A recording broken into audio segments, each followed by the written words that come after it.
Good morning, everyone. It's the time of the week of the Turtlecast.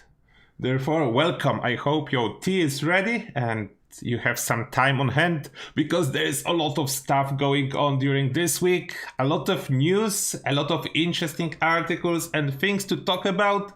Therefore, that will be a good Turtlecast.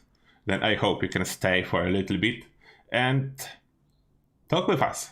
that will be so cool. And we already have some people in the chat. Therefore, good morning, Herbtree, Tomek Player 1, Rascal, Dirty Dan, Bullet Donor, Triple B, Arcadian Mister, Nerd in Paradise, and Safe Summer. Oh, and Ted. Good morning. Good morning, everyone. And okay, as usually, we'll go quickly over Ask a Turtle section. I will try to be fast because there is a lot of other stuff to talk about and check. Then I will try to cover Ask a Turtle possibly fast. Okay, let me find it.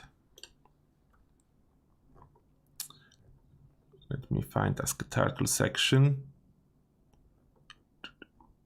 There it is. Hopefully not too many questions. I don't know yet. I didn't check beforehand. Then I don't know how many questions is there. All right, let's swap the camera. And hopefully it's working. We'll see in a second. Oh, it's not a full screen. Oh, it's not a full screen now.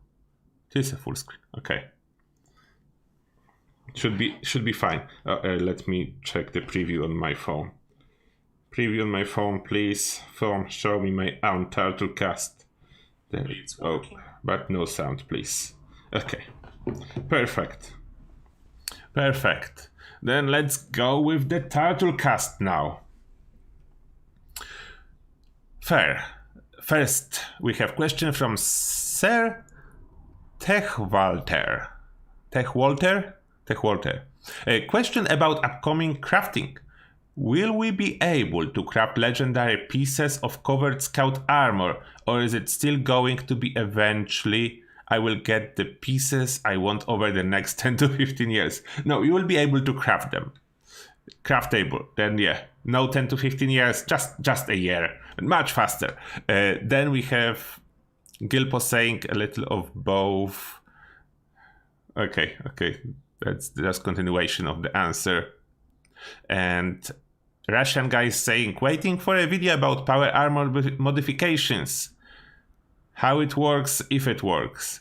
I have already one video about power armor modifications, the best ones. Then you can check it out. If you still have some questions, ask it in here. And video was done before they fixed the vents for the leg mod, but you don't want to use it anyway. Remnant Medal is saying, hello Turtle, where can I find Ultrasight Gatling laser weapon plan? Oh, that's a rare drop from Cranberry Bog events. He wants a weapon plan, not the mods, I think, Nuclear Winter guy. Sertek Walter is saying, back or no back? Only the Turtle knows for sure. Still, commando build, heavy VATS user. I just noticed that when I'm in VATS, never see the 2.5 sneak damage show up on my screen. When I do not use that, I see it. Is this a bug? I'm still getting my 2.5 damage when using VATS, or do I not get the damage boost? The internet has been wishy-washy on this issue, and trying to read the damage numbers hasn't worked for me. It works. It's not showing for whatever reason on the display, but it works. Although there is another issue with VATS that sometimes shots just do not register. Then you can see like damage not being done, but that's not a sneak multiplier issue. That's issue with VATS. The damage sometimes do not register or register with a delay. It's just recently this issue got worse. And yes, as is saying, sneak damage bonus and VATS crit are two different bonuses, but it does work in VATS. Both work in VATS. And Andre, I don't know how to pronounce it. Andre is saying, hey Turtle, do you think Bethesda has designs on removing PvP from adventure mode? then basically already did that, and they want to shift it more into private servers. Then I don't know exactly how they do it. That's just extension of the question. Are you willing to make a Fatman VATS build? I kind of already did. I have a video not too far ago, and we are using it on the live stream with explosive weapons. Like explosive build. That's basically the VATS build that can use Fatman. There is no other build. Lieutenant Scoot is saying, so if we have to wear the boss backpack to earn awards, I think it's supposed to be rewards, we can't wear power armor and achieve them. Quest description says you have to be wearing it. Power armor removes backpacks. Yes, you cannot be in power armor, although you can do almost entire challenge in power armor if it's like a longer one, then exit power armor just before you finish, and it will work. Dirty Dan is saying, hi Turtle, when will you upload TrueGrid's Cryolature build? I'm still waiting for the footage from TrueGrid with him killing any boss like Scorchbeast Queen or Colossus. If he will provide me the footage, then I will upload it, because Cryolature in my hands works a little bit worse than in his hands. I think it has something to do with latency or internet connection or something unspecified, but I need his footage to compare with mine, and then I can do it. Then I'm waiting.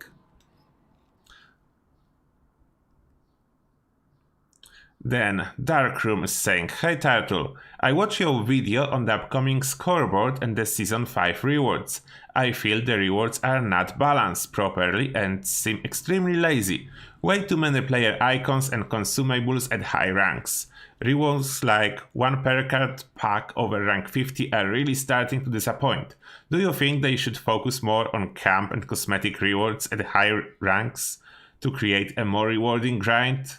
Yeah, I think I expressed myself in the video already that I feel like should be more unique items there. But will they do that? I don't know. Dams Chief is saying, hi Turtle, I once heard from a YouTuber that Arctos Pharma would get a good loot if you did it with all 3 animals 3 stars. What 3 stars animals? The animals usually don't have any stars. It's a bug that sometimes they spawn as legendary. Since I never get that many people in Arctos Pharma in the public servers, I would like to ask you, if you could do this in a live stream of your community, I would be interested in the loot you can get. Oh, we did it already several times on the live stream. That was my favorite event, and it still is, although I unlock already all the rewards. Then I'm not doing it every time anymore, but I used to do it every time. And yes, you have better chance for the rewards. Like some rewards are even locked behind 3 animals being alive, although it doesn't matter if those animals are max rank or not. Like any animals, just count to keep all 3 alive. Clapadace is saying, hey Turtle, are you really angry? And are you a turtle? The world may never know. Yeah, I'm never angry. And I'm kind of a turtle on the inside. Scarp is saying, I believe a YouTube post has already been done about this, not a video. I don't know about what. Iliam is saying, what armor is the best for a heavy gunner? Power armor. Exactly, Excavator. That's the best one. Cohen is posting a link. And Wild Panther is saying, hi Turtle, I hope as always you and Mitzi and Mini Mitzi are all very well. I wrote to you a couple of weeks ago and now I have some info to share on my new camp tame animal. No animals were harmed in this experiment. I have a new PlayStation account, so I can now play Fallout 76 with my hubby. Had to start all over again and had to build a new home. I remissed the glass walls, etc. I have Camp 1 east of top of the world near Yellow Sandy still. I tamed and sent home a Deathclaw, normal, level 50. Camp 2, I built a little northeast of Beckwith Farm. When I place my camp module, my Deathclaw emerged from it. Interestingly, Interestingly, my death glow is level 100 and glowing in this camp. When I reactivate camp 1, he was level 50 and normal again. Camp 2, level 100 and glowing again. That's interesting. Do you know why he changes levels, is glowing or not glowing? Also, did you have any trouble loading into the servers today? We could for a few hours this morning, Australia. Kept getting error. I think there was some problem with servers, although I wasn't online at this time, then cannot confirm or deny. That's really interesting about this Deathclaw. I think when you swap camp, it just spawn a fresh Deathclaw and level it up based on your level. And original camp have like saved the original Deathclaw and its level. That's what I think can happen, but I'm not 100% sure. How many levels did you manage to gain during the double experience weekend? I was leveling 2 different characters and in total over 100 levels.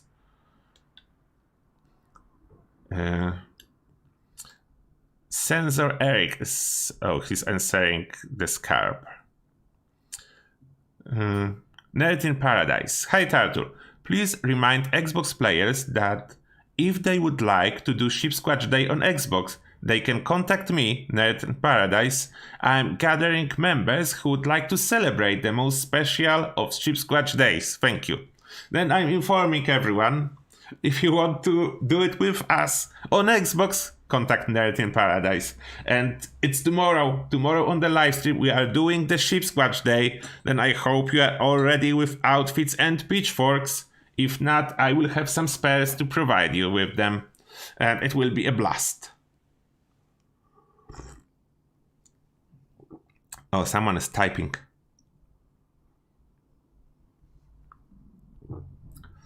Pastor, already finished here. Yeah, we'll check in a second if there will be something new.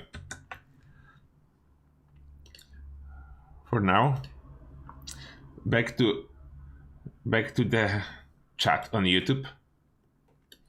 Let's see what you guys talking about. Someone is saying good morning, Turtle. Good morning, West Virginia and Turtle emoji. Good morning. Good morning, everyone that joined just now or recently after I said hello to first couple people. The first people to join always are privileged as I say hello by name. Please don't spam the chat. It will be harder for me to find what you're saying about. Good morning, Endeavor. For Commando VAD's build, I'm not sure how to spec my luck tree. Critical Savvy, 4-leaf Clover, Grim Reaper Sprint, Quick Hands, so many good effects. Critical Savvy is the key, to be honest. Other do not matter as much. You want crit every second shot, that's the key. After that you have some freedom. Yes, actually my internet wasn't causing me any trouble after this engineer was here and fix it. Then I'm hopeful because he was looking like really knowledgeable guy and knowing what he's doing. He didn't ask me to reset my router or anything like that crazy. Like usually people that don't know what to do ask you to do. Then yeah, I think he was good. I hope they will not fire him anytime soon, because if I will have trouble in the future, I hope he will visit me and not someone else. It's rare that they have good engineers, but this one was good. Let me just quickly check if there is a new question. Oh, there is a question from Ella Goodnight.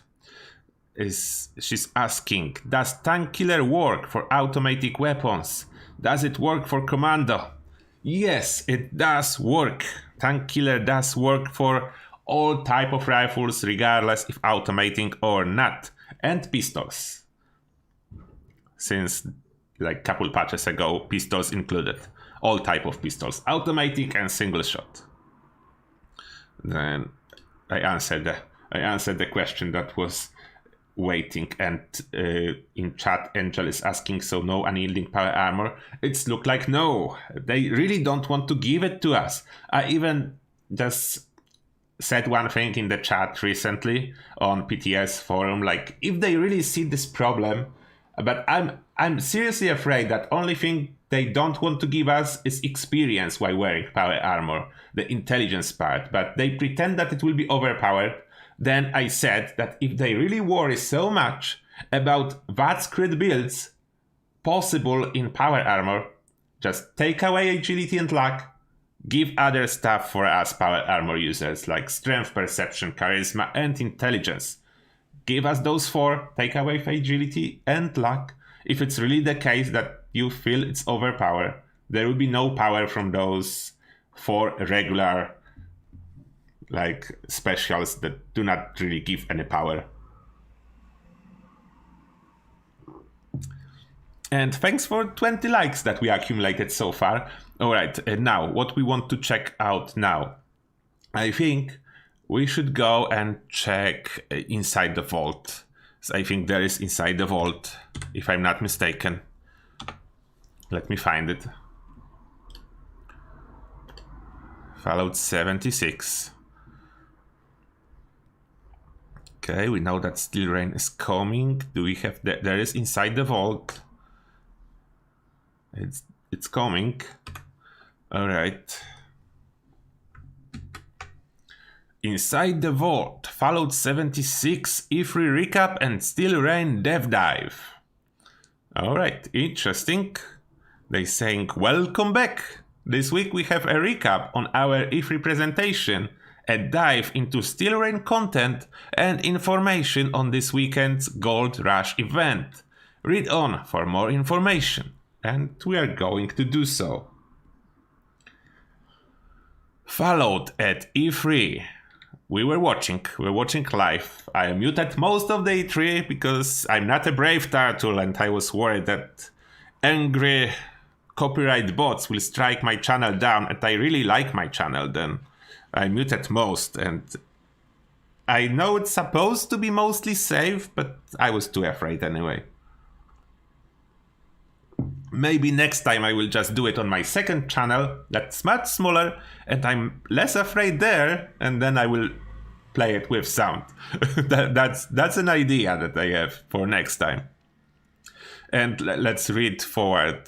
E3. This past weekend, we team up with our friends at Xbox for Xbox and Bethesda Games Showcase.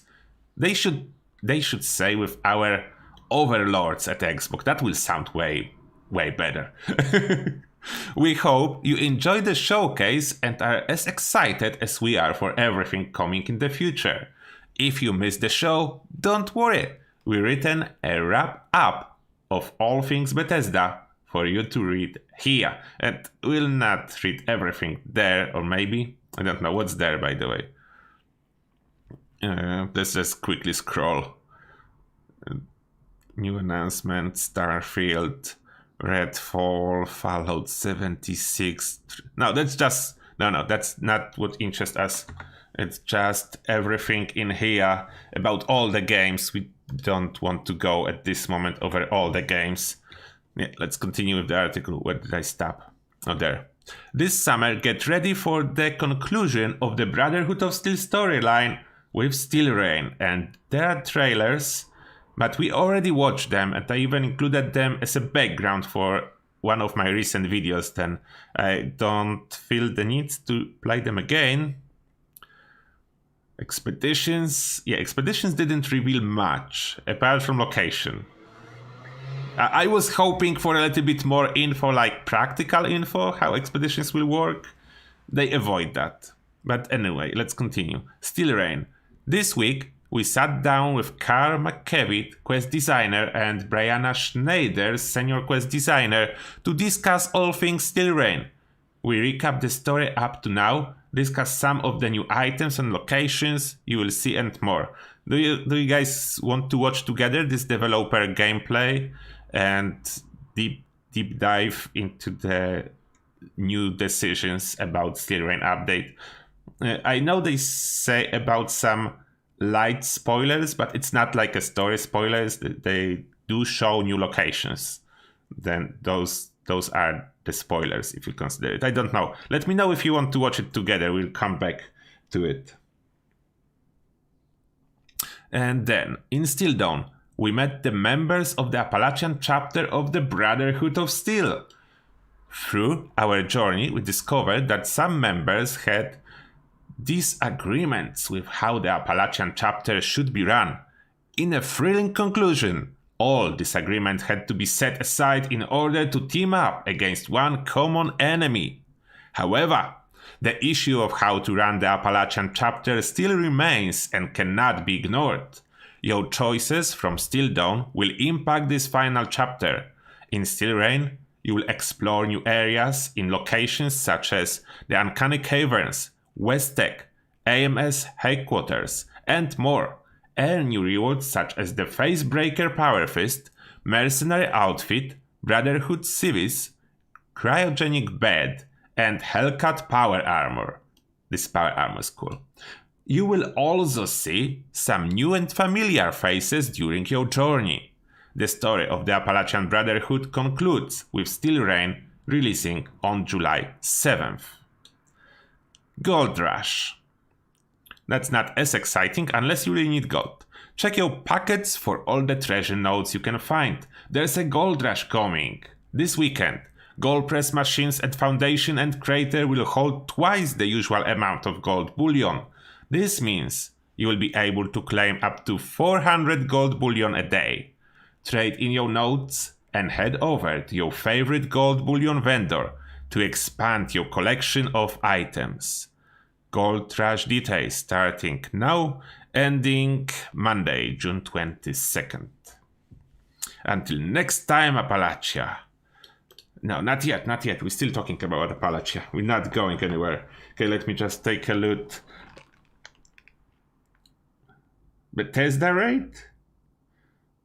What Bethesda raid?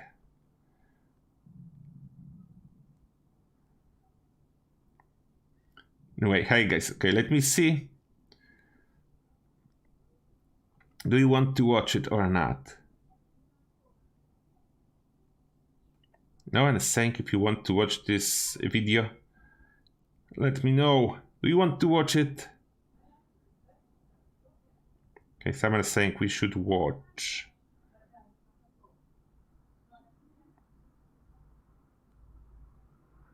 Let's watch it together. Okay, I think people want to watch it. Okay, then I need my headphones in that case.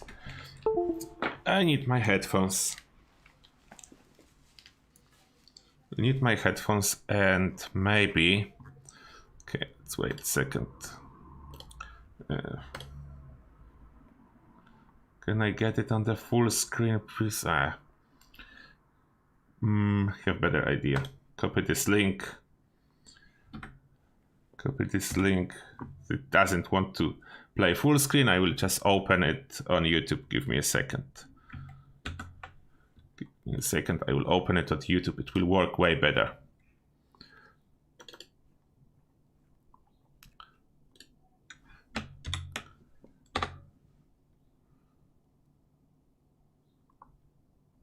Yeah, I found it. Okay, 1 second. Maybe I will try with the camera in the corner. This will do. Oh, sound please. On.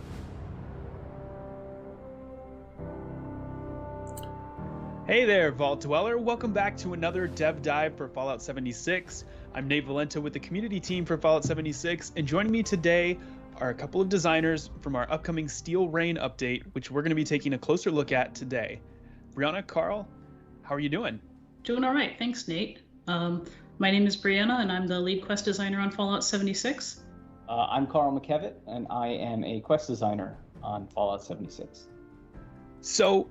1 second, is it the highest quality? Oh, they don't have any higher, okay. That's the highest, they don't do 2K. Then we have quest designers. That's good. Let's play. As a quick warning for those of you at home, we're going to be talking about upcoming quest content that we haven't released yet. It's a continuation of a story that we started with our Steel Dawn update late last year. And so if you're not interested in hearing any story spoilers, You may want to come back and watch this again at a later time after you've had a chance to check out some of the content in game. If you don't mind spoilers, we are going to try and keep them to a minimum so that we're not giving away too much, but feel free to continue on. With that said, as I mentioned, Steel Dawn left us with a bit of a cliffhanger. We had gone on some adventures with the Brotherhood of Steel, and there's definitely some tension in the ranks. Brianna and Carl, where are we going to pick up with the Steel Reign update? Steel Reign starts almost immediately after the events of Steel Dawn. So the Brotherhood leadership is in disarray, facing a giant internal argument about their motives and their next steps. And at the same time, you've just defended their base from an outside attack by super mutants. So the Brotherhood is in crisis, and it's going to be up to the player to step in and help show the Brotherhood the way forward. That's right. The choice that you make at the end of Steel Dawn is one that the characters are going to remember. It was something really personal to them. How about some of the returning characters? Is Scribe Valdez coming back? I know you had mentioned Paladin Romani and Knight Shin will play a pretty prominent role. But how about anyone else that we met during Steel Dawn? Are they going to be back, and will our choices be remembered by them too? Yeah, it's actually, we've got quite a cast of characters that are going to be returning for this one. Some of them from Steel Dawn, some of them from content even earlier than that. We really wanted Appalachia to feel like a living world, and that the decisions you were making were kind of affecting these other groups and these other people. So Scribe Valdez, as an example, is a character who's deeply rooted into the Brotherhood. She's going to be a big part of the story still. She's kind of where the player is. She's between, the two big thoughts on the Brotherhood, and she assists the player in some quests and making those tough decisions. Ooh, I'm intrigued by the earlier content you mentioned. So who's coming back that we're gonna meet up with from content that we've already played? So one good example is a character, Marcia, who was a member of the Brotherhood, not necessarily an initiate, but she was traveling with them, and her younger brother Max. They were characters that were hanging around in Fort Atlas, and we start to get to see more stories with them involved and kind of the way that they've been interacting with the Brotherhood. We've also got the Raider War Party, which you either in a friendly or not so friendly way interacted with in Steel Dawn, that you will once again be bumping into. And we get to see some interesting evolutions of those characters and their relationship with the Brotherhood. Yeah, I like how they did it. That when we started boss quest line, the characters that you could think are the least important, the first ever quest you probably don't even remember. You should play it again if you don't remember. That you talk early are actually important in part 2, when first quest was looking like, oh, you just need to quickly talk with them to get insight for Atlas. That's a sneaky one. I liked it. How about beyond the Brotherhood itself and beyond Fort Atlas? Are we going to be meeting up with any factions or characters who are outside their walls? One of the groups that players will encounter during Steel Reign is called the Hellcat Mercenaries. And I like her more than the other guy from the quest designers. You can see on her face when she's talking that she's not doing it for the show. She's really focused on that, and she really at least that's my impression, that she really focused on making the quest work well. And at least I have this impression. Maybe she does not like to be very much on the camera, but you can see that she's focused on her job and she wants to do it well. That's my impression. Let me know if your impression is the same. And their origins and their purpose in the storyline would be a spoiler. I'm not going to go too much into who they are, but they are a group of professional soldiers that are tied up in the story and that you're going to encounter as antagonists as you're playing through. Another group is the Blue Ridge Caravan Company. They were a faction involved in the Riding Shotgun event, but they are involved with the Brotherhood this time around and some of the larger stories that are happening in Steel Reign. And so it'll be really exciting to revisit them. Interesting. I know we've got some fans of the Blue Ridge Caravan in the community, so they will be excited to see them taking a bigger part in a story portion of the quest. So when it comes to something like that, for example, like the Blue Ridge Caravan or a new faction like the Hellcat Mercenaries, what is your thought process when it comes to weaving them into a new quest or a new storyline? So when we go to create a new group like the Hellcat Mercenaries, what we do is look into the lore of Appalachia. Where might they come from? What's their origin? What have they been doing since the war? Finally, what do they look like? Do they have a uniform? Who are they represented by? Who joins them? And what role do they play in the story? So what we found in Appalachia is when you encounter human groups, you're most often running into raiders or cultists, and the Hellcats represented an opportunity for us to bring in a more organized military group that might operate differently and have a different impact on Appalachia. And for something like Blue Ridge, that's a case where we were building content, and we felt like it would make the most sense to have a faction that's kind of responsible for this. And it was a really fun process to be part of something where you're building kind of from the ground up an entire history of a faction like that, how they existed before the war and what their motivations are now. And it was really built all around that content initially, but it's fun now to evolve that and kind of say, okay, maybe they were here just to supplement this event, but now they're kind of integrated more into the world, which means they bump into other factions like the Brotherhood. And how do those two parties interact with each other? Yeah, I like how they actually finally implemented some lore into Blue Ridge Caravan, because it was feeling odd for me when they first implemented. They just appear for us next to the Big Ben tunnel, and no one know why, from where they come, why they pushing those caravans, what's going on. Now it makes much more sense, and I like it more after implementing it with some lore. Beyond Fort Atlas, new quest lines tend to take us to some cool new environments and have us visit a lot of new places. Are we going to be looking at new locations in this questline? Yes, so you'll be visiting a combination of older locations that you might not have explored thoroughly in the past, or that have some new things going on in them, as well as some locations that we've added just for Steel Rain. One of my favorites is the Uncanny Caverns, which is a location that's been in the game from the beginning. It's got a fascinating history and story of its own, but you're going to see it in a new light during Steel Rain. You're going to explore some parts that you've never been to before, and you're going to see some changes in the environment that have recently taken place. Another example is Harper's Ferry. There's a big landmark there, the bridge and the tunnel. We'll get to explore what's inside that tunnel, which is something I personally wanted to do since the game launched.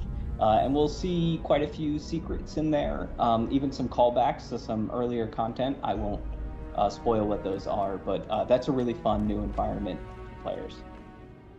Awesome. And some of the folks I talked to in the public test server, one of their favorite locations is the new vault that we're cracking open. Can you tell me any more about that? Vault 96, you've already been able to access as a daily ops destination for a while now, but the story for Steel Rain also brings us into there, where you'll be investigating one of the main mysteries of our story and learning a bit more about what's behind the Screw Mutant attacks and the missing people that you'll be taking a look at. Well, I know some players have really enjoyed exploring Vault. And yeah, it's all good, but one thing I don't understand what they did. Why they added Vault 96 into the daily ops before this questline? That was so odd and weird. And I still, my brain cannot comprehend that, because on reverse order, it will have just so much more sense. Vault 96 so far outside of daily ops, and so I'm excited for more folks to get a chance to look at it. How about rewards? We're helping out the Brotherhood, we're doing all this hard work for them. What's in it for us at the end of the quest line? You're going to get a variety of great rewards for finishing the Steel Rain quest line. One of the things that you're going to see is the Facebreaker Power Fist, which is a custom Power Fist that you'll receive pretty early on in the quest line. There are also a couple of outfits that you'll be able to collect. A new mercenary outfit that's associated with the Hellcats, as well as a civilian outfit for a member of the Brotherhood that you get to spend some time with during the quest chain. For your camp, there's going to be a cryogenic this bed is cool. to sleep in if you like That's a cool bed. look or the high technology look. And finally, there's a... Oh, and finally we have textures for Hellcat, because as you know, on PTS it was just temporary using like texture from T51B. Now we can see how it will look like, and it does look good for me. It does look like some high-tech set of power armor. I like it. I really like it, how they finally implemented it. I hope that we'll get the skins for it that will just be like paints with different colors, but without changing the shape, because I really like this shape. It's really cool. Like if you see it's around the head, none other power armor have this like kind of a protection behind your head. It's very unique and I like it. Something totally different. A whole new set of power armor that is custom themed for the Hellcats. And as a quick side note, that Hellcat power armor has a few special bonuses when you're wearing it. So if you're interested in acquiring a set... I don't know why he said a few. I know about one. Either he doesn't know, I don't know about the other bonus. Because I think few imply more than one difference between other power armors. And this, unless I'm mistaken, a few can mean one. Definitely complete the Steel Rain questline and get your hands on it. So when we, as players, were playing through the Steel Dawn questline late last year, we definitely had to make some tough choices during that story. How did those choices have an impact on the Steel Rain content? So depending on how you roleplay your character, you might have allegiances to different factions. You might have better relationships with one faction than another, like the Raiders or the Settlers of Foundation. And both of those factions are ones that you encountered and have their own reactions to the Brotherhood. And how you represented yourself and the Brotherhood to them is going to matter. Additionally, a lot of people that you had encounters with are going to remember how you treated them and what your attitude was. And that's going to come into play with how much they trust you or what they think of you moving forward as the Brotherhood storyline continues. And now the problem is, do I remember all the decisions I made on my main and my relationships with everyone? I'm not sure if I remember it. And I think a lot of us on the team, when we're testing internally, we all have our preferences on which factions that we like. So we're constantly thinking about, is my character responding in a way that's representative of the type of choices that I'd be making as a character who supports this faction or that faction? So it's always fun to go through after you've even crafted the storyline and say, hey, my character's more of a raider, so I'd like the chances to do this or that differently. And so, you know, all the quest designers are really into the role-playing aspect of these games. So we always make sure to kind of make sure that the story lines up with all these different avenues.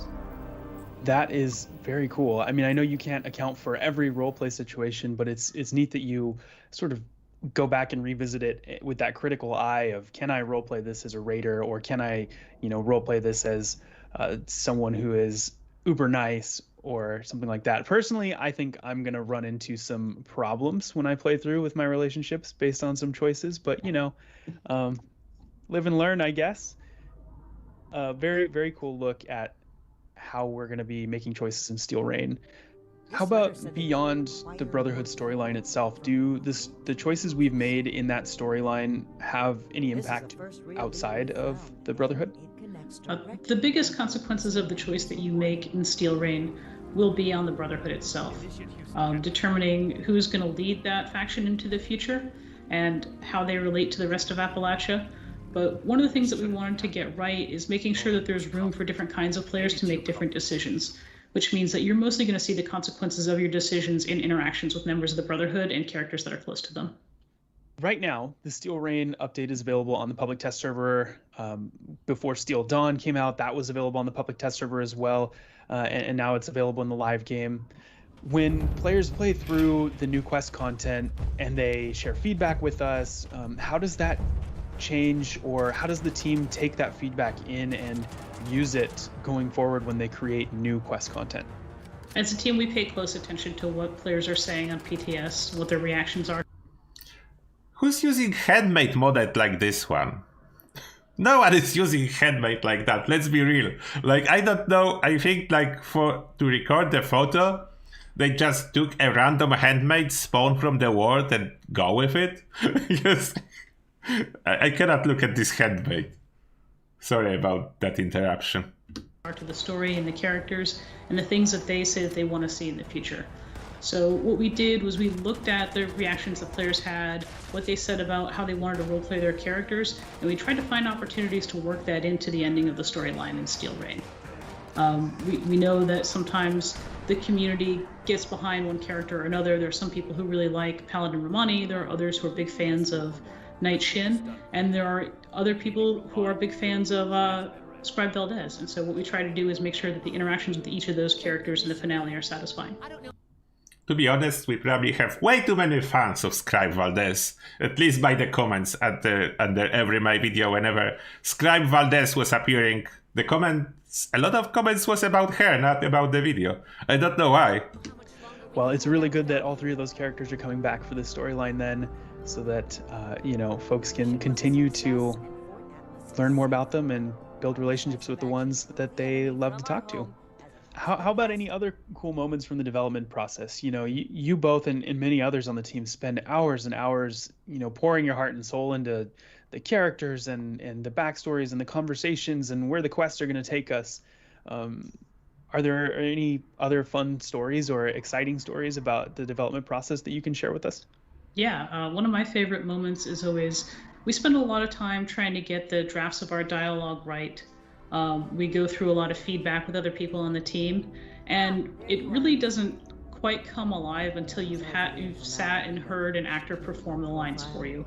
So early in the game, before any of the dialogue is recorded, we use synthesized voices. We call it robo voice. And once the content transitions from having the robo voice lines in place to having the real ones, that for me is the moment when the content really comes alive, and it feels like you're much more immersed in the world and actually experiencing everything that we planned and started work on a while ago. Neat. Well, you sure as shit ain't getting it on the rocks. That is definitely a good point. When you're playing through something internally, it's just such a huge turning point that goes from, wow, this is being worked on, to this feels pretty close to being done. So I can definitely sympathize with that feeling. How about any other fun experiences from working on the quest line? Yeah, they have definitely really good dialogues and the story in this one. Then, good job on that. Let's see what else they have to say. Steel Rain specifically.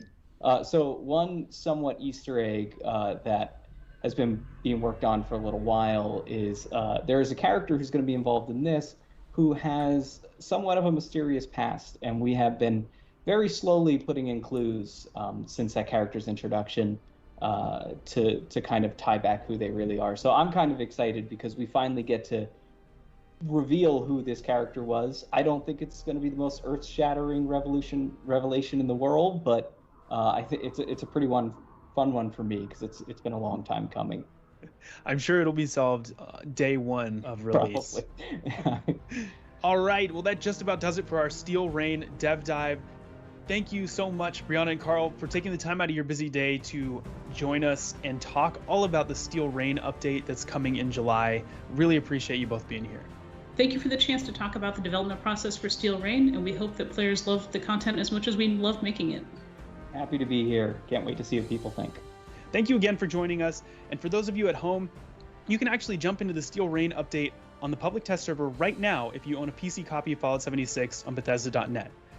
On July 7th, we're planning to release the Steel Rain update for the live version of the game, and we can't wait for you to get your hands on it. Until then, we'll see you in Appalachia. The end. The end. That was quite a long. That's 15 minutes, the dev dive. Quite a long dev dive. But that's nice. That was quite cool to check out what they have to say. And they are doing a good job on those quests. We just need more. The only issue is we need more of those quests. Okay, back to the chat. Where's my chat? There's my chat. Chat scrolling down. Stop chat. Update. I cannot read like that. Can we build more things in the shelters? I will need to log into the PTS later and check what we actually can build there, if any changes recently happened.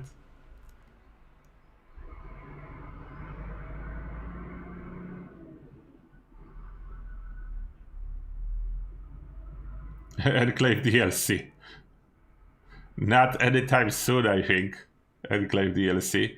They talk about it in this article I was just giving you a short video like 2-3 days ago. When they gave interview, there was question about Enclave.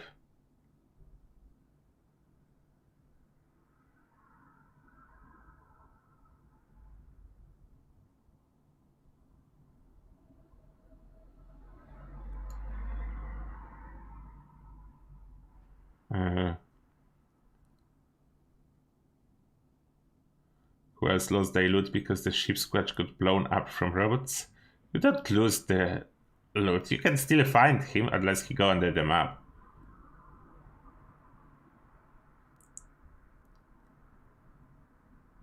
And hello everyone who just joined. Alright, I will not be able to read everything. Hi Lanter. There's a lot of stuff going on in the chat. Let me try to catch up the most recent one. Yeah, it will be cool if they will add some more endgame content, but maybe next patch or like I don't know, but it will be cool. But for now, we are getting a good quest line and legendary stuff and crafting. Then generally, it will be a really good update. Not everything that we want, not everything that we ask for, but overall, it will be a really good update.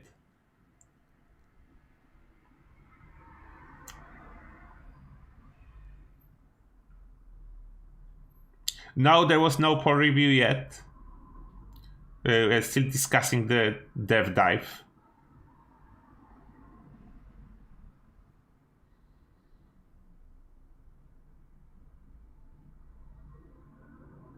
I have a bunch of turtle ties, I think like 5 or 6, but I don't think I will be doing review of the ties, that's not this type of a channel.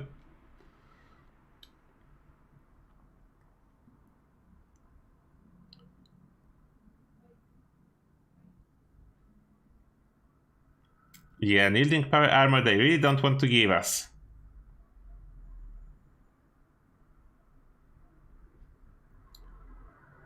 Yeah, Enclave is generally a bad guys, but some people like bad guys, that's probably why.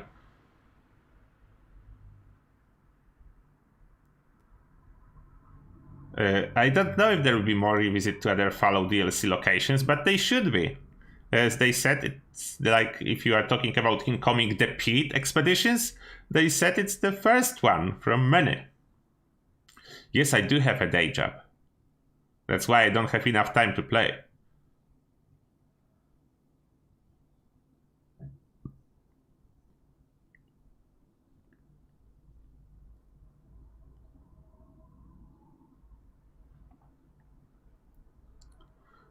Is the hype presented in E3 worth this next DLC? Hype is always worth it. I mean, depends what you are expecting, but there's a lot of good stuff in this next update.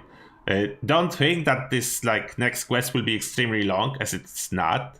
It's a little bit, slightly tiny bit longer than first part, I think. Not much, depends how much you will actually dive into it. Like when I will be playing it on live, I'm definitely going slow. I don't even know if I will do it on one live stream or on 2. So I'm going slow. I need to explore a little bit more. We did it on average speed on the public test server, and then DLC was around 5 hours. We can stretch it a little bit longer, I think, if we check more inside these locations.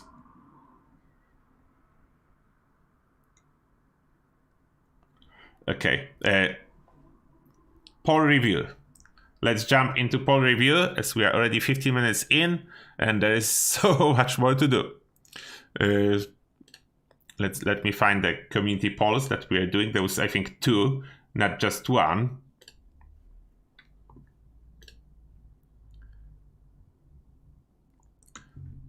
Find that.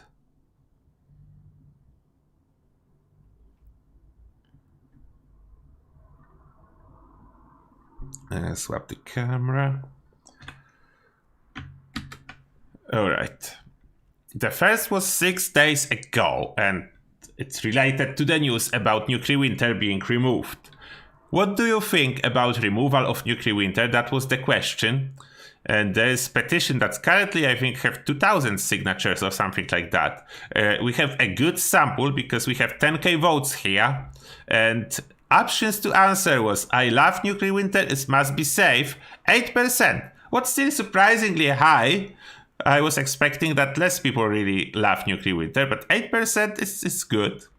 Then I don't really play nuclear winter, but it should be safe, 27%. Here I was hoping it will be a little bit more maybe, but yeah, in total we have like over 30% of people in favor of keeping nuclear winter as a game mode. Then a lot, the majority is saying it should be removed, 37%, and 17% is have no problem saying that they have been bribed with those perk points that Bethesda promised us on day of removal of nuclear winter. 11% just like turtles. Then those are the answers. I'm not surprised with this one first, 8%. I was expecting even lower in here, but I was expecting a little bit higher in order to save it regardless, because I just don't like this Bethesda approach. If not everyone is using something, let's remove it. And they never consider fixing. They never consider the reason, like, oh, people don't like PvP. It's not that it's broken. Oh, people don't like nuclear winter. It's not that we didn't update it for over a year. Oh, people don't like the vault rates. It's absolutely nothing to do with people losing entire inventory, crashing out during the vault raid, or generally buttons not working on the doors and people cannot progress during the vault raid. Nothing to do with that. People just don't like it. That's like, what? That's mean. I don't like this mentality. It's not people don't like it. First, you need to make it in working order. Then you can judge if people like it or not. No one likes broken stuff. Imagine buying a car, for example, like some fictional brand, Turtlecast. But like 90% of cars that you buy do not work day one. You need to service them, they still do not work, then you need to service them again, and then company will be like, people don't like our cars. We think that the design of our cars is bad. No, it's not the case. If they don't work, no one will like them. But okay, that's enough of the rant here. You can see the situation. Let's see if there is any like top comment to check out. There is like 2 top comments. I know there are people who like it, but I think they should focus on continued development of the core game. I don't think Nuclear Winter is successful enough for them to keep and put resources to. Yeah, they didn't put any for last year, to be honest, and it didn't help the main game at all. They just need to put more resources into the game, that's the first problem. Then second comment, I would like it to be a thing, but they made the right call. There just weren't enough people playing. Again, there is a reason that there was not enough people playing it. But those are the comments. We'll not go any deeper. Okay, let's go back. And the recent poll. Given a choice, would you prefer free but small DLC for Fallout 76 like what we have now, or full size but paid DLC like what we have in Elder Scrolls Online? We have almost 8k votes so far, and I'm surprised that almost twice as many people is in favor of paid DLC than people that want Bethesda to stick with the promise of free DLC. That was surprise for me. I was expecting it to be like half by half. That was my prediction. It's definitely not half by half. Oh, and I saw a lot of comment assuming which option I choose and I'm promoting. I didn't choose any option here. The polls I'm doing are not about what I promote. Unless if I'm in favor of something, then I will usually tell you in some video or whatever. Here I wasn't promoting anything. I was just curious. I wanted to know. And a lot of people in comments and in just a loose talk, they were saying that they will actually like a paid DLC and get more DLC. That's why this poll. And it seems to be true for majority. you are willing to pay for DLC to get more DLC. Although one of the reasons for that, I think, is the fact that we are getting so little for free. It's not that people don't like free stuff, we are getting very little for free. But let's see the top comments. What are the top comments? First one, I will stick with small but free. I've already paid them enough at this point. That's a good point. I can't pay for things in a game with this many stability problems. Pay DLC would probably kill the game. A lot of people only log in when there's a free content update, and if there weren't anymore, those people would never come back. That's actually not true. Like, if this will be true, 57% of those people will not voted for it. That's like over 3,000 people voting for it already. Then, yeah, if this will be true, the poll will look different.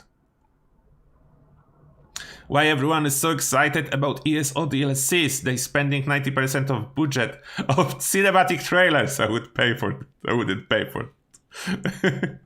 Cinematic trailers sell games, it looks like. No one is doing gameplay trailers, at least on E3. All cinematics.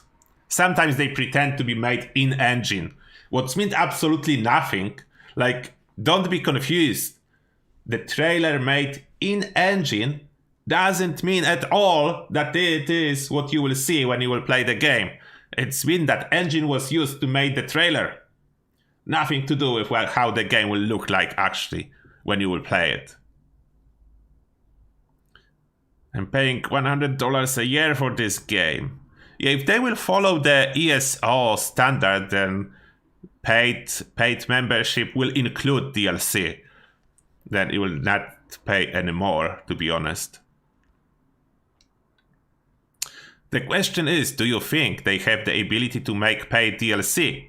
Like with current team? Certainly not.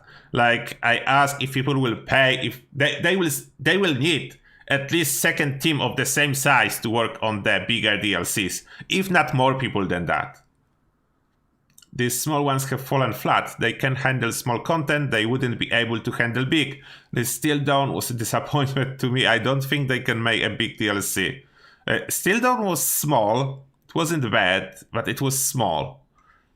But yeah, I would love to have more content. But the option I would be for is not included here. How I see the successful Fallout that will grow and be able to compete with huge titles, it's very simple, but for whatever reason Bethesda don't want to do it. Okay, it's enough looking at this poll. It's very simple. Like, if they would like to do it to be successful, there is no need for paid DLC. There is no need for anything like that. What they need to do is one thing. Do a big update after E3. Like, they're doing E3 presentations now. Let's say what they need to do is release update day after announcement on E3. Because people will not forget. And how to do it? They will need 2 trailers. Include 2 trailers. One, aiming for new players. Because we want to attract, always, whatever the game is, you want to attract new players that didn't play it before. Then how I see the trailer for new players? Nice cinematic, showing pre-war world, Fallout world pre-war. How people are happy, you know, the American dream and stuff. Then how bombs drop. Then maybe some scene from the vault, from Vault-Tec, and you or whatever, like the main character emerging either from the vault or whatever will be the story, struggling to fight the basic stuff, then quickly showing the development and he's a hero, MVP, super powerful in power armor and slaying huge bosses, then relaxing after the fight with dusty old bottle of Nuka-Cola. Then let's compress all the good stuff and show it as nice trailer that will attract new people to check out what this franchise is about. But second one, follow up with the trailer that will be more like in-game trailer, showing new features added with big DLC, a little bit of new questline, a little teaser, like new weapons, new armor, new stuff they will add to attract existing players that know Fallout franchise already and will jump back in. This will bring them a lot of players to spend money. And now, the move for a lot of money, the money grab that everyone will be happy about. It's simple. Do the Fallout first. We already have Fallout first. Promote a new feature inside Fallout first. If you buy Fallout first, you will get access to Legacy, Atom Shop and Scoreboard items. Full price, don't even give any discount. Full price, but promote it that you have a privilege, thanks to paying money, to spend more money. You will do that, and people will not only give you money, but they will be happy about it. Perfect Fallout Corporation move. And that will fit the lore perfectly in the same time.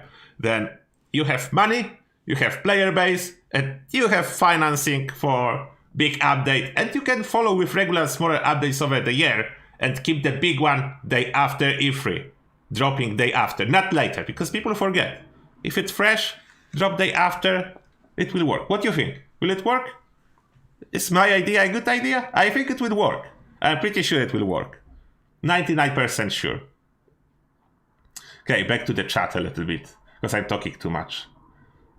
I'm always too passionate when I talk about Fallout universe. I just like it too much. For whatever reason, I don't know why. It's just so good. And still talk about the paid DLC.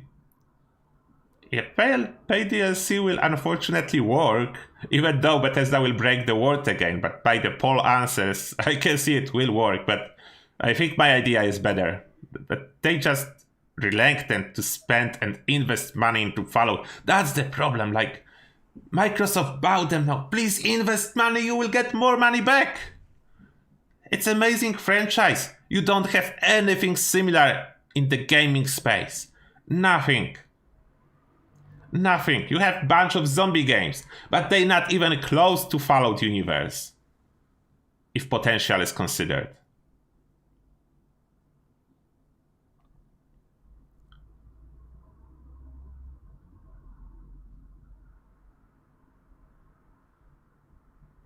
Yeah, I seen the Outer Worlds 2 trailer. Yeah, I seen it. It was one of the best trailers. It's exactly how to do the trailer about nothing, and people will like it without lying to them.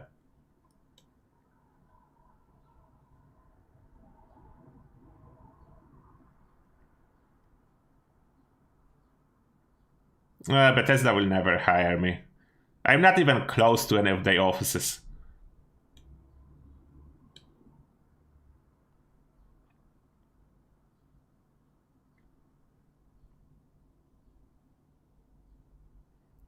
You have followed first.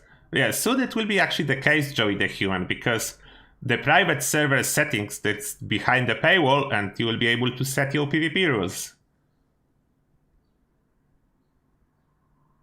Oh, thanks though, Capital. Yeah, I have sometimes too much passion about Fallout. I need to remind myself it's a video game. It's a video game. Calm down, it's a video game. Yeah, it can be as successful as Minecraft, if not more. Because Minecraft is mainly for kids. A lot of kids play it. Kids do not have much money to spend. Some maybe have, but adults with some job, career already have much more money. And Fallout, it's actually hitting way better into adults than Minecraft is. I'm not offending anyone who likes Minecraft. It's fine. Everyone likes different things. I just think, in general, more of the adults will choose Fallout if given the same budget to grow.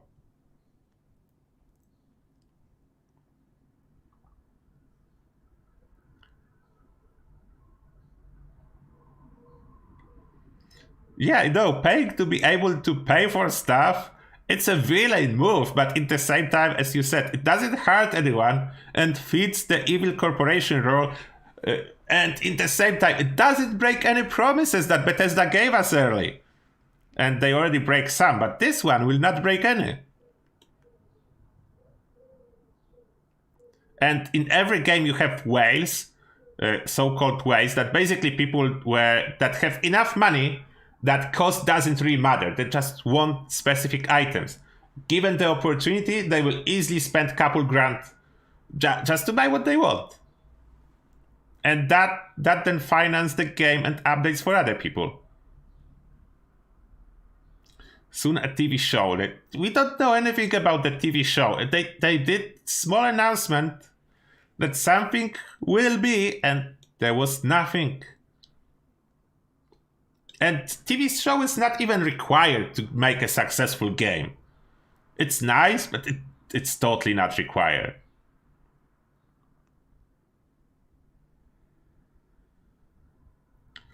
I'm not trying to get good legendary alien blaster anytime soon. I need my power armor.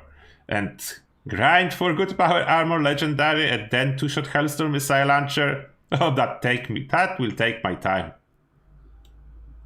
Yes, I'm a turtle on the inside. I'm just hiding under human skin. Yes, Lantern, there is something about TV show, but it's nothing in stone yet. Great to see you too, guys. Oh, you need to browse internet to acquire a tie like that. Good morning, Mitzi. Oh, Mitzi, wake up.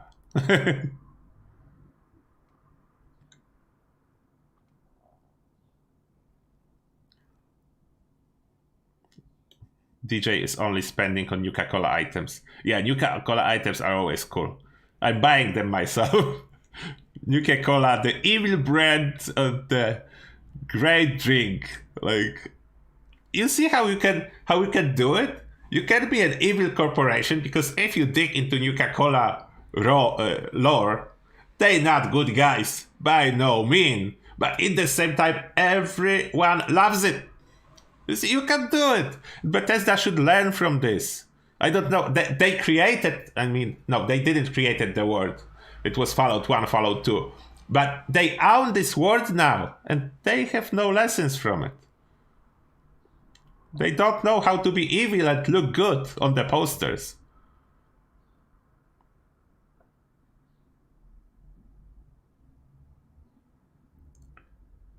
They're quad dragons. They should be. Unless they change something, I don't know.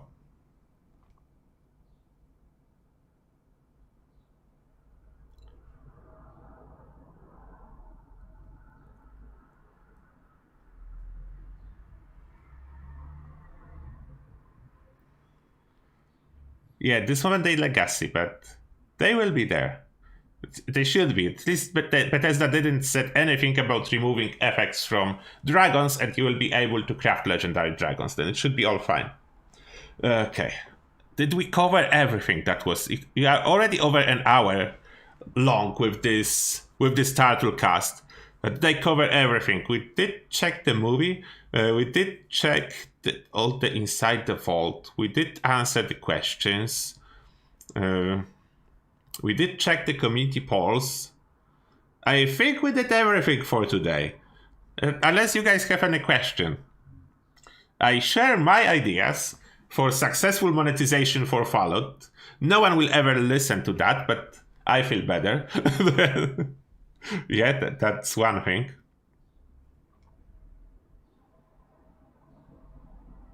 Yeah, I wish that Microsoft will see it as good investment, like successful Fallout franchise that they can pull people into 76 that is multi-platform, then release Fallout 5, as they will sooner or later, Xbox exclusive, then they will have such a huge win.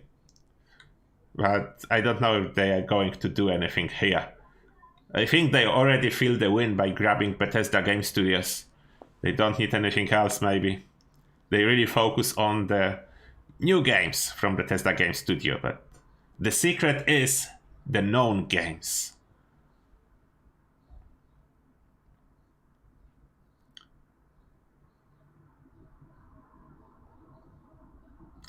Oh, Ship Squatch event is starting tomorrow, the usual time, evening, tomorrow evening. As always, as every live stream is starting, it's 8 p.m. UK time.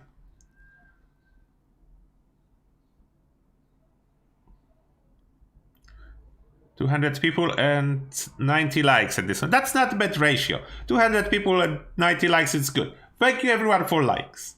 I appreciate that.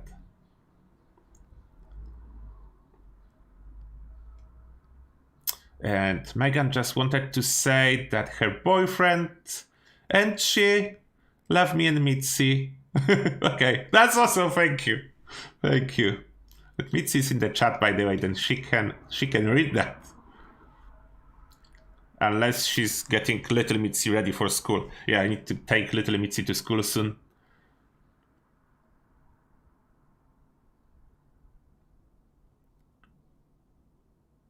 Any plan to play those new games? Definitely Starfield, because that's my thing. The game in the future, not in the past. I don't really like fantasy like ESO. Like, I know that ESO is a good game. I just don't like this setup as much as games that are set up in the future. That's personal preference. Doesn't have anything to do with if game is good or not. I just prefer like Fallout, something post-apocalyptic or some different stuff. Like, you know that I play on my second channel Outriders and I really enjoy that. Then definitely I will play Starfield. Most likely on the second channel, I'm not sure yet, but I made the second channel to separate Fallout games from other games, as some of you requested that. Then I did it for you. No, there is no gameplay of Starfield. Gameplay of Starfield do not exist yet, but they will need to hurry up because next year they want to release. But anyway, now I will need to sign out and go and put little Mitzi to school, and then I have some things to do. But thank you everyone for joining us to this Turtlecast, and I think it was one of the most packed with info this time around. Then see you soon, guys, in the next video. Don't forget about Ship Squatch Day tomorrow. Tune in. We'll see what we can do with those pitchforks, and it will make some sick photos in photo mode. Thanks to everyone with pitchforks, and not the Atom Shop outfit, not the Bad News Billy outfit. It looks similar, but it's different color. It's too clean. It doesn't fit. It doesn't fit the celebration. You need the original outfit that Imposter himself is dropping as a reward. If you don't have, I have couple spare. And that being said, I will be signing out now. Have a great day, everyone, or night, and see you soon. Bye bye. Bye. Bye. Bye. Bye.